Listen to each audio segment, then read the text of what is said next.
Salut YouTube, on se retrouve aujourd'hui pour une nouvelle vidéo, ça commence bien, qui va être aujourd'hui la vidéo bilan de l'année 2022. Donc comme cette vidéo c'est la première que je tourne en 2023, eh bien j'en profite pour vous souhaiter une très très belle année 2023. Je vous souhaite qu'elle soit pour tous et toutes une année pleine de douceur, de bienveillance, voilà, de projets réussis et de très très très belles lectures tout au long de cette année. Voilà, je pense qu'en tant que lecteur, voilà, c'est ce qu'on peut se souhaiter de mieux.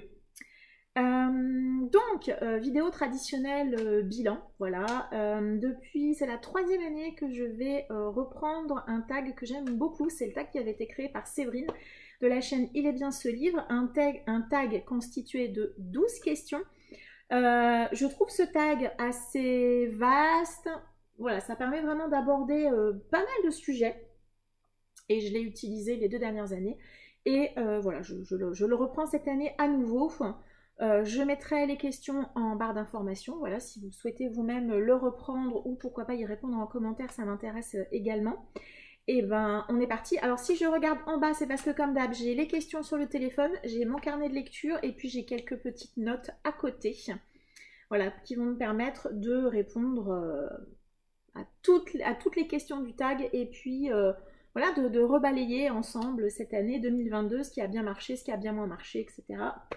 Première question, alors je vais mixer les 2 premières questions en fait, puisque ça va être la question un petit peu chiffres et autres. Combien de livres as-tu lu cette année et quel genre littéraire as-tu lu le plus? Voilà, je vais mixer les 2 en même temps. Donc, cette année, j'ai lu un total de 125 ouvrages. Alors je dis ouvrages parce que je regroupe les romans et les graphiques. Et alors cette année, de manière générale, j'ai moins lu qu'en 2022. Alors c'est assez paradoxal puisque mon objectif était de lire plus. Bon bah ça n'a pas marché, mais est-ce grave après tout? Non, parce que là j'ai quand même lu cette année, c'est quand même énorme honnêtement, 91 romans et 94 graphiques. J'ai été assez étonnée de voir que ça s'équilibrait finalement quasiment autant de romans que de graphiques. Alors c'est pas du tout un regret. Quand j'ai démarré ma chaîne, j'avais 150 romans et un petit peu moins de 50 graphiques, manga, BD, comics, hein, voilà.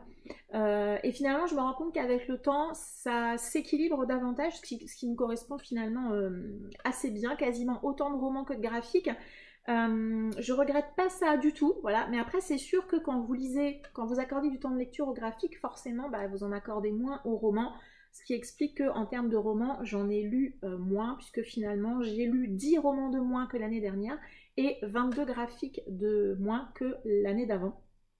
Au global, j'ai lu donc 32 ouvrages de moins.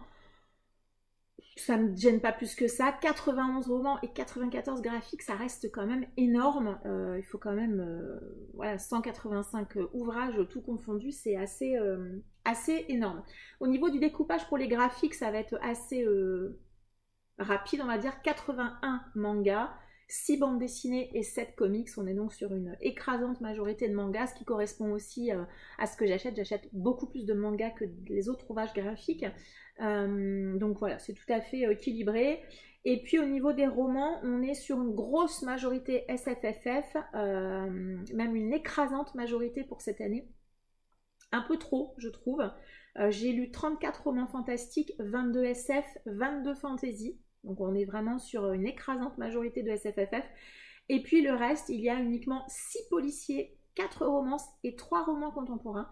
Vous savez que ça c'est le découpage que moi j'utilise, le policier regroupant le policier, le thriller psychologique, tout ce qui est roman noir, la romance assez classique, hein, et puis le contemporain, pour moi ça regroupe entre guillemets tout ce qui est réaliste, et notamment le roman historique hein, est également dans le contemporain. Voilà, c'est ce que moi j'appelle le contemporain, c'est pas uniquement la littérature blanche. Je le détache pas forcément parce que voilà, pour lire 3 romans dans l'année, j'ai pas besoin de faire une sous-catégorie, on va dire. Qu'est-ce que je tire comme enseignement de ça? Je lis trop de SFFF, voilà. Ce qui explique aussi que j'ai moins lu cette année. Je me suis vraiment... alors même si ça reste mon genre de prédilection, hein, J'ai lu beaucoup cette année et un peu trop, je pense qu'il est nécessaire pour moi, pour mon équilibre également, d'alterner davantage les romans de SFFF et les policiers et le contemporain. Je n'ai lu aucun roman historique cette année, j'aimerais bien en relire et voilà. Et ça, c'est un petit peu dommage. Au niveau des graphiques, je me laisse porter. Donc voilà, j'ai pris... Alors c'est vrai que j'ai fait 2 lectures communes avec Dorian et Monsieur Cabric, donc on a terminé le One Piece en 2022 et puis on a démarré les différents arcs de JoJo's Bizarre Adventure. Ce sont des grosses séries qui ont chacune plus de 100 tomes, hein. Donc c'est sûr que quand on en lit 2 par semaine, bah voilà, le rythme, la quantité de graphiques, elle augmente. Et puis après, même sur les périodes où je ne faisais pas ces lectures communes avec Dorian, j'avais également pris l'habitude de continuer à lire à minima un graphique le week-end. Et voilà, et ça c'est un rythme que de toute façon je vais garder, hein. Il y aura toujours à minima un graphique le week-end, ça c'est certain. C'est un rythme que j'aime bien, donc ça je vais continuer. Pour les romans, je vais essayer d'alterner, je pense, davantage les genres. C'est quelque chose qui me plaît davantage en fait, même si j'adore la SFFF, hein, il n'y a pas de doute par rapport à ça.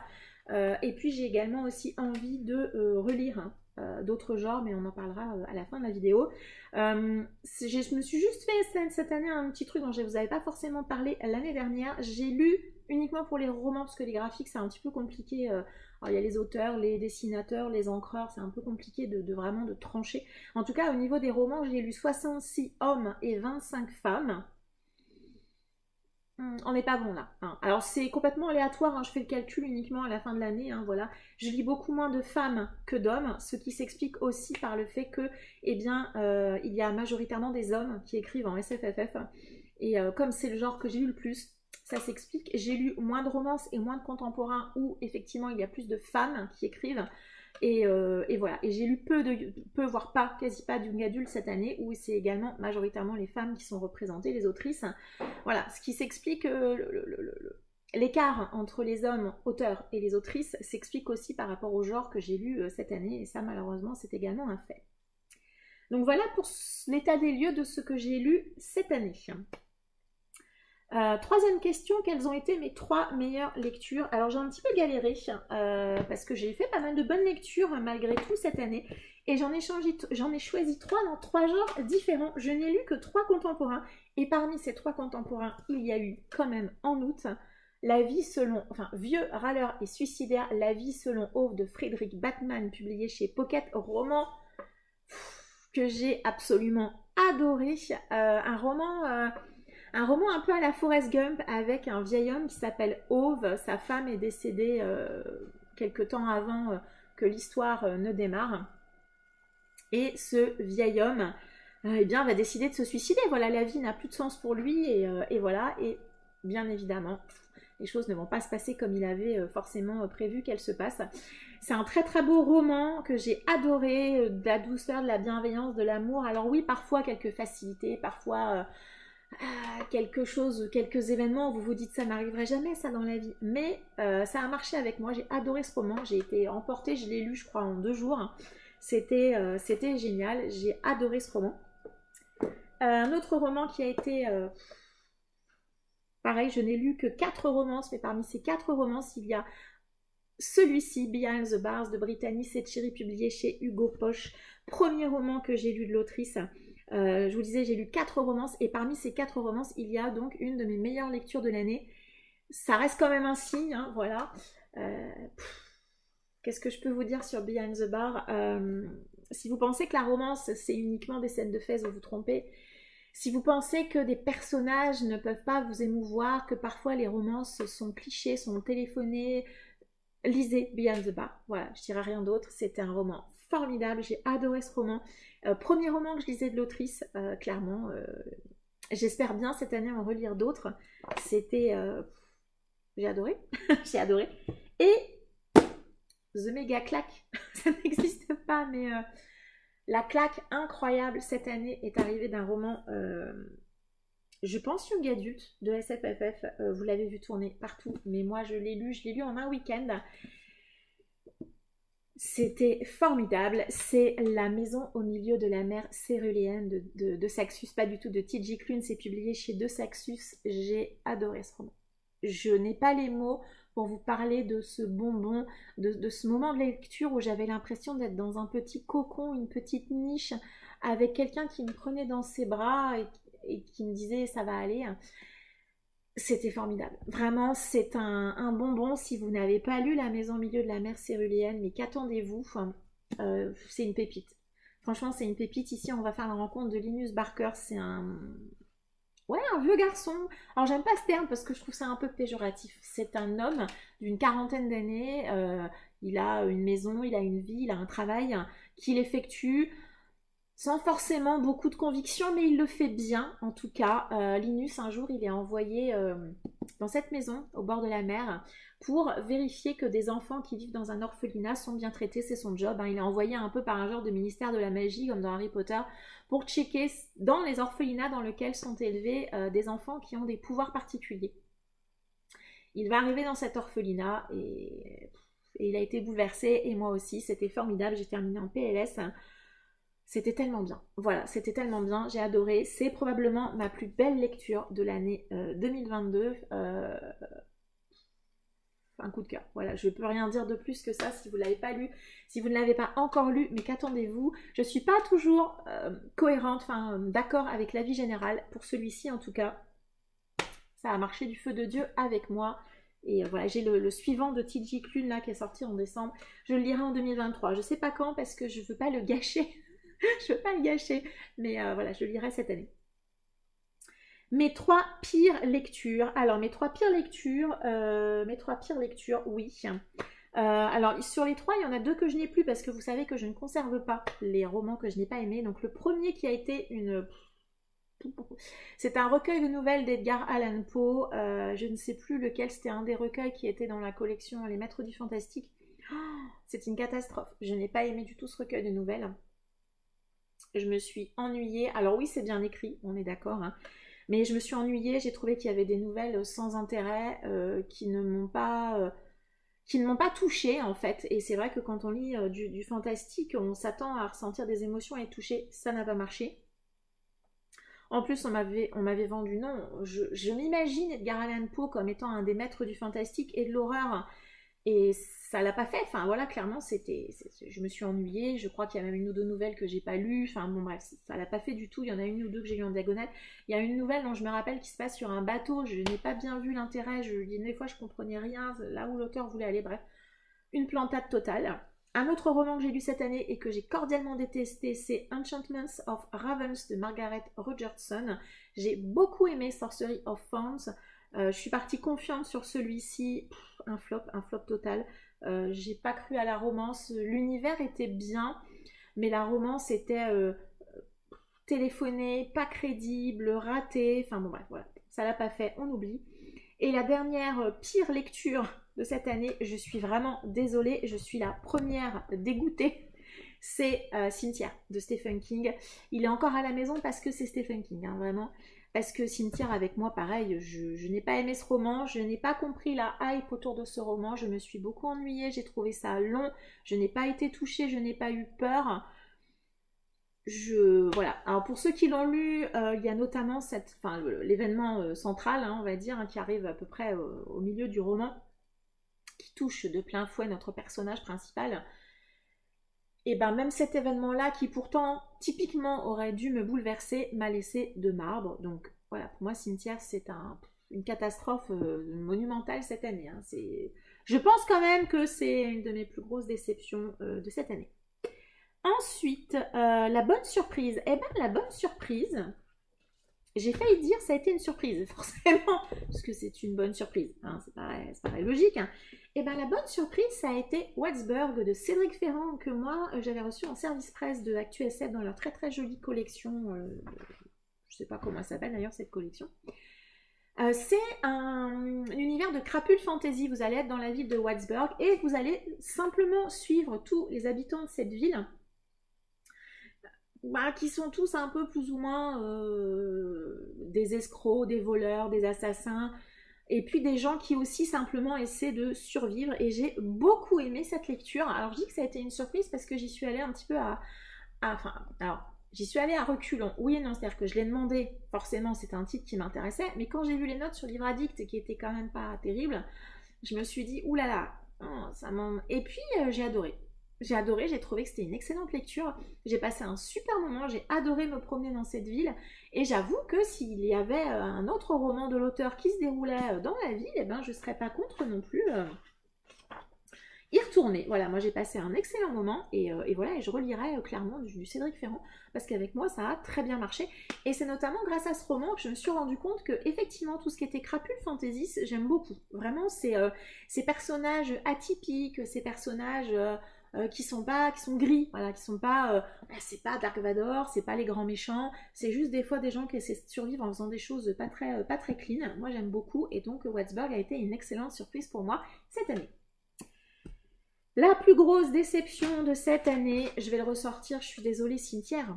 Clairement pour moi Cimetière ça a été la déception de l'année.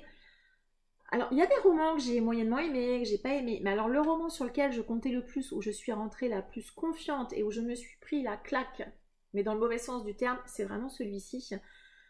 Ça l'a pas fait, voilà. Je suis désolée pour tous ceux qui regardent et qui aiment Cimetière. Moi, je suis passée complètement à côté. Mais vraiment, vraiment complètement à côté. Et voilà, c'est le flop de l'année pour moi. Donc, c'est... vraiment dommage. Et d'ailleurs, il est encore là, il est encore à la maison, mais je suis vraiment pas certaine de le garder, hein, pour vous dire que vraiment, un flop. Vraiment, vraiment un flop monumental. Je suis la première tellement déçue, tellement déçue. Ma première et ma dernière lecture de 2022. Alors, j'avais démarré 2022 avec une excellente lecture, La Ligne Verte de Stephen King, publiée au livre de poche. Ligne Verte que j'avais un peu peur de lire, parce que j'ai vu le film il y a très longtemps. Film que j'avais adoré. Vraiment, faut que je trouve quelque chose supérieur à adorer. Voilà, que j'avais surkiffé, clairement. Et quand je me suis lancée dans La Ligne Verte avec le groupe Un King par mois ensemble, j'avais peur. J'avais peur parce que je me suis dit, je vais être bouleversée, je vais être... Alors oui, j'ai été très touchée, mais c'est vrai que le film est tellement fidèle au roman que quand je lisais le roman, je voyais les comédiens, je revoyais les scènes du film, je visualisais le personnage de John Caffey, et forcément, j'anticipais tout. Et voilà, même si j'ai beaucoup aimé ce roman de La Ligne Verte, je pense que si je n'avais pas vu le film avant, ça aurait été un coup de cœur. Ayant vu le film avant, je reste sur mon amour du film. Et voilà, donc j'ai beaucoup aimé La Ligne Verte, adoré La Ligne Verte sur les messages que Stephen veut passer. Mais c'est juste un tout petit cran en dessous du film, forcément, simplement parce que je l'ai découvert avant. Et j'ai terminé l'année 2022 par également une bonne lecture, vraiment, pas la lecture du siècle, mais une chouette lecture. J'ai donc lu 100 de Johanna Gustafsson, c'est publié chez Hauteville, c'est le 3e et a priori pour le moment dernier tome d'une duologie qui met en scène Alexis Castells, autrice, et Emily Roy qui est profileuse. Ça se passe en Suède, Norvège, ça doit être la Suède je crois. Voilà, un thriller assez classique qui là va nous plonger dans l'histoire espagnole de Seconde Guerre mondiale et après-guerre, voilà, à l'époque du franquisme en Espagne. C'est une très, très, très jolie histoire qui m'a fait passer un très bon moment. Donc je crois qu'en 2021, j'avais démarré et fini par un flop. En 2022, je démarre par une bonne lecture et voilà, et je termine par une bonne lecture. Donc ça aussi, c'est plutôt cool. Le moment qui aura marqué ta vie de lecteur en 2021. Alors, il y a eu plein d'événements très très cool. Hein. Et j'ai mis vraiment la reprise des salons du livre que moi je ne faisais pas je ne faisais pas parce qu'il n'y en avait pas hein, à cause du Covid. Cette année, j'ai eu le plaisir de participer à des salons du livre avec des lecteurs et c'est vrai que c'est super. Alors ça paraît une lapalissade quand je vous le dis comme ça, mais c'est vrai que jusqu'à présent je faisais des salons du livre plutôt dans ma région, alors soit toute seule ou je l'avais fait une fois avec une collègue de travail ou j'emmène ma fille quand elle est au OP pour le faire, alors surtout quand c'est des choses un peu de geek, de choses comme ça, parce que les livres c'est pas forcément sa came, mais bon, quand il y a des trucs de geek à côté, elle vient avec moi quand même. Je l'avais jamais fait avec des gens vraiment qui adorent lire, vraiment. Et donc là en mai, ou juin. Non, en juin, j'ai fait Saint-Maur en poche avec Laurent Lado Vintage, mais j'ai également eu plaisir sur place de retrouver Armance Around the Corner, Céline Lecture, j'ai rencontré Audrey Just Reading également. Et c'était qu'en novembre, je suis allée au salon de Wallonie à Mons en Belgique. Et c'est vrai que voilà, faire des salons avec des gens qui viennent de Bookstar, avec des gens qui aiment lire, du coup on s'influence les uns les autres, on parle de nos lectures, de ce qu'on a aimé, de ce qu'on n'a pas aimé. Alors certes, même si on le fait sur le réseau, sur les réseaux via Insta et tout ça, c'est vrai qu'il n'y a pas la spontanéité et le naturel que vous avez quand vous voyez les gens en vrai, quoi. Et donc c'est vrai que ça, c'était vraiment, vraiment, vraiment super. Et c'est l'événement, entre guillemets, que je voulais mettre à l'honneur, c'est la reprise des salons et le plaisir de faire des salons avec des gens qui aiment lire et des gens de Booksta que vous connaissez plus ou moins via les réseaux. C'était vraiment absolument super. Oh ben j'avais sauté une question, dites donc, c'est pas grave, je vais la faire maintenant. Le dernier livre qui est arrivé dans ma palle en 2021, eh bien c'est celui-ci, c'est un roman justement, j'en parlais juste avant avec le flop d'Edgar Allan Poe, de la collection kiosque des Maîtres du Fantastique, donc c'est numéro 68 je crois, Les 1001 fantômes d'Alexandre Dumas, donc c'est publié par RBA en kiosque, c'est un recueil qui contient également une seconde histoire qui s'intitule Le meneur de Lyon. Ça tombe bien qu'on parle que ce soit le dernier arrivé dans ma palle, hein, de cette collection kiosque The Classics Collection que j'aurais fait du coup jusqu'au numéro 70, hein, ça va se terminer en janvier, normalement, à moins qu'on aille jusqu'à 80, mais moi j'ai vu 70 normalement, qu'il n'en reste que 2 numéros. Une collection, j'en ai lu très peu, très peu pour le moment, mais je suis contente d'avoir cette collection déjà parce que les objets livres sont très jolis, soyons futiles un petit peu. Et puis voilà, je suis ravie d'avoir plein de titres de fantastique dans ma pile à lire, vraiment identifiés comme tels, de classiques également. Certains auteurs que je ne connais pas, certains auteurs que j'ai déjà lus, donc je sais que les plumes sont accessibles. C'est le cas d'Alexandre Dumas, mais pas que. J'ai découvert des titres que je ne connaissais pas, enfin, je ne savais pas que certains auteurs que je connaissais comme classiques avaient également écrit des titres qui relevaient du fantastique. Je pense notamment à Jack London. Donc voilà, je suis vraiment très contente d'avoir fait cette collection qui m'a aussi un petit peu réconciliée avec les collections kiosques que je ne faisais plus depuis des années. C'est d'ailleurs pour ça que là, voilà, si vous avez vu mon dernier book haul, vous savez que j'ai rempilé avec la collection Agatha Christie. Alors c'est vrai que les collections kiosques, voilà, c'est des livres, est-ce qu'en termes de qualité, d'impression et tout ça, je sais pas, c'est des livres imprimés en grosse quantité et tout. Mais moi j'aime bien, voilà, ce principe d'aller en librairie chercher son titre, voilà, enfin son titre en kiosque. Alors moi souvent ce sont des bureaux de tabac ou alors dans mon carrefour il y a tout un espace librairie où vous avez beaucoup de collections kiosques. Et c'est vrai que du coup j'ai la chance de pouvoir aller les chercher en main propre sans avoir besoin de m'abonner. Bref, petite digression qui peut-être ne vous intéressera pas du tout. Il s'avère que du coup le dernier titre arrivé à la maison, c'était celui-ci. Donc du coup j'avais fait une question en avance, le moment qui a marqué ma vie de lecteur, on en a parlé. La première lecture qui va m'accompagner pour débuter 2022, c'est... Alors je suis très contente déjà, parce que c'est une lecture commune avec quelqu'un que j'apprécie beaucoup, et un tome 2 d'une saga dont j'ai lu le tome 1 en décembre, donc ça c'est un bel objectif que je tiens. Et c'est donc le tome 2 de la trilogie La Lignée de Guillermo del Toro et Chuck Hogan. Le tome 2 c'est La Chute, moi j'ai les versions qui étaient publiées chez Françoisia. Je crois que vous pouvez les trouver au livre de poche, il me semble. Donc je fais cette lecture commune avec Laurent Lado Vintage. Voilà, donc c'est une histoire de... alors je pense que je vais pas déflorer, de vampires à New York, aux États-Unis. Voilà. J'ai beaucoup aimé le tome 1 en décembre et avec Laurent, on a le même objectif au niveau des sagas qui est de ne pas attendre trop longtemps parce qu'on a quand même des mémoires de poisson rouge. Et que si on ne veut pas se gâcher le plaisir de lecture, on veut les lire dans un délai assez rapide. Donc on a lu le tome 1 fin novembre, début décembre, ce tome 2 en janvier. Et voilà, ici on est toujours partant pour le tome 3. Je pense qu'on le lira aussi assez rapidement.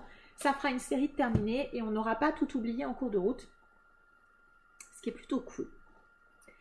La sortie que tu attends le plus cette année, il n'y en a pas. Voilà, il n'y en a pas. Il n'y a pas d'énormes sorties. Enfin, voilà, il n'y a pas de titre que j'ai vu passer là dans les sorties qui vont arriver. Alors il y a plein de titres qui m'intéressent vraiment, il y a plein de choses qui vont arriver chez Brajlon, chez De Saxus, chez ActuSF, enfin voilà, il y a vraiment plein de choses qui arrivent partout. Il y a notamment forcément De Saxus va encore sortir plein de super titres. Il y a notamment le nouveau titre de Marilu, Sky Hunters, qui sort là. De Marilu, j'avais lu Legend, oui, que j'avais beaucoup aimé. J'aime bien cette autrice en young adulte, donc je suis très contente de la voir revenir. Il y a la fameuse série Mystère de Sanderson qui arrive mi-janvier, donc ça c'est super aussi. Enfin voilà, il y a plein de titres qui arrivent et qui me tentent beaucoup. Il y a également, je trouve que les maisons d'édition, alors peut-être suite au Covid, il y a peut-être eu un petit ralentissement. Alors, quand bien même, il y a eu beaucoup de sorties cette année, hein, on va pas se mentir.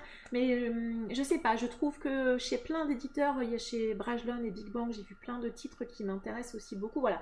Donc, il y a plein de choses qui vont arriver. Il n'y a pas vraiment une seule sortie qui m'intéresse. Hein. Il y a plein de choses qui m'intéressent. Donc, voilà. Je n'ai pas noté de titre en particulier pour cette question. 12. Mes résolutions pour l'année à venir. Alors, pour revenir très rapidement sur les résolutions que j'avais prises l'année dernière, il n'y en avait quasiment pas. Il y avait lire plus, bon bah ça c'est une foirade totale. Je voulais lire la saga Entretien avec un vampire, alors c'est une demi-foirade, puisque j'ai lu quand même 2 tomes, donc c'est plutôt pas mal, je trouve. On est loin d'avoir lu la totalité, mais j'ai quand même lu 2 tomes. Et je voulais lire Angélique Marquise des Anges, je n'ai rien lu. Voilà, donc comme ça, pour ça c'est fait. Donc les objectifs, c'est pas une grande réussite, mais ça, bon, c'est un classique, on va dire. On est nombreux à faire ça, se fixer des objectifs et pas forcément les atteindre. Voilà, c'est le jeu, ma pauvre Lucette, on va dire. À nouveau, j'ai pas forcément énormément d'objectifs. Alors moi, je me fixe jamais d'objectifs de quantité. Déjà, premièrement, je lis ce que je lis. Si je lis plus, c'est cool. Voilà, vous avez bien vu, cette année, j'ai lu un peu moins que l'année d'avant. Je suis pas traumatisée, loin de là. C'est tout, c'est comme ça nécessite peut-être une petite analyse, mais vraiment sans plus. Je veux juste lire et prendre du plaisir en lisant, pour moi c'est le plus important.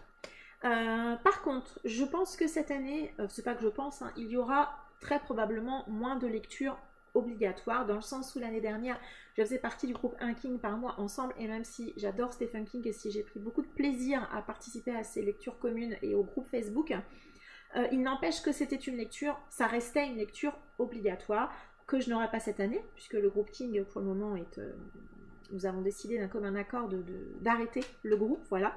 Et donc voilà, il n'y aura pas de lecture obligatoire de ce point de vue-là. Je suis une petite chaîne, donc je reçois et je demande très peu de SP, et c'est quelque chose qui va se prolonger sur l'année 2023. Il y aura à nouveau très peu de SP. Alors, pourquoi parce que les SP ne sont pas des cadeaux. Voilà, les SP sont des outils de communication que les maisons d'édition envoient et que quand vous demandez un livre parce qu'il vous fait envie, en tout cas moi j'estime la contrepartie c'est qu'il faut que je le lise. Et moi je fais partie de ces lecteurs, alors il y a plein de catégories de lecteurs différentes, hein, et moi je fais partie des lecteurs qui a du mal à lire un livre quand je l'achète. Et c'est le même cas avec les SP, c'est-à-dire que j'ai du mal à le lire quand je le reçois.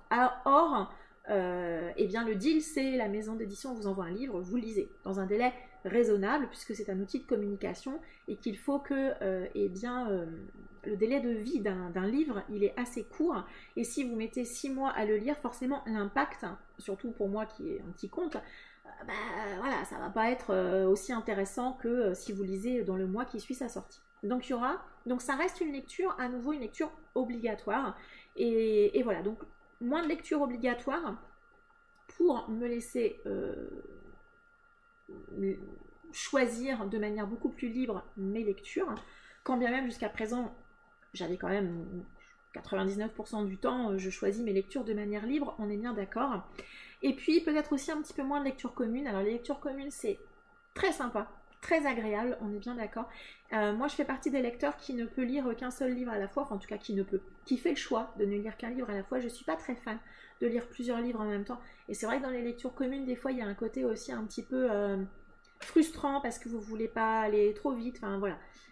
Il y a aussi malgré tout un petit côté un peu frustrant, donc je ferai toujours des lectures communes bien évidemment. Donc s'il y a des titres qui vous intéressent quand je les présente en book haul ou plus probablement en pal, n'hésitez pas à venir me voir bien évidemment sur Insta, c'est là où je suis le plus facilement accessible. Voilà, il y aura des lectures communes, peut-être un petit peu moins que l'année dernière, quoique moins de SP, ou en tout cas toujours très très peu sur ma chaîne, et puis moins de lectures obligatoire. Voilà. Je mets toujours des guillemets obligatoires parce que la lecture reste un loisir et que quelque part, si je ne suis pas obligée, je ne le lis pas, hein, de toute façon. Voilà. Donc, pour revenir à ce que je disais juste avant, moi, je fais partie des lecteurs qui achètent des romans, qui les gardent à la maison et qui les lisent, qui sait qu'ils les liront un jour, je ne sais pas quand le moment sera venu. Mais c'est vrai que finalement, je me suis rendu compte cette année, et notamment avec quand vous recevez un service presse, hein, que eh bien, j'ai du mal à lire un livre que je viens d'acheter ou que je viens de recevoir. Je ne sais pas pourquoi mon cerveau, il considère qu'il faut qu'il reste un moment dans la bibliothèque avant qu'il puisse sortir. C'est vrai que c'est hyper rare. Un livre que j'achète et que je lis tout de suite, là cette année il y a eu l'Empire du Vampire que j'ai lu et que j'ai acheté, que j'ai acheté et que j'ai lu très très vite. Là c'était volontaire parce qu'avec Dorian on voulait être vierge quand on allait le lire. Voilà, on voulait pas d'avis, on savait qu'on allait le voir pas mal tourner et on s'était dit on va le lire tout de suite comme ça, on n'aura pas d'avis qui vont potentiellement nous polluer. Je mets des guillemets à polluer parce que c'est pas tout à fait le cas, mais je pense que vous comprenez ce que je veux dire. Donc voilà, et c'est vrai que voilà, je me suis rendu compte, notamment avec les SP, que même quand le livre il arrive, même si c'est moi qui l'ai demandé, même si le pitch m'intéresse, j'ai du mal à le sortir tout de suite. C'est plus fort que moi. Il faut qu'il reste dans la bibliothèque un petit moment. Je suis comme ça, je ne peux pas y faire grand chose. Deuxième objectif, je veux varier davantage mes lectures. Hein. Vous avez vu quand je vous en ai parlé tout au début, j'ai majoritairement lu de la SFFF.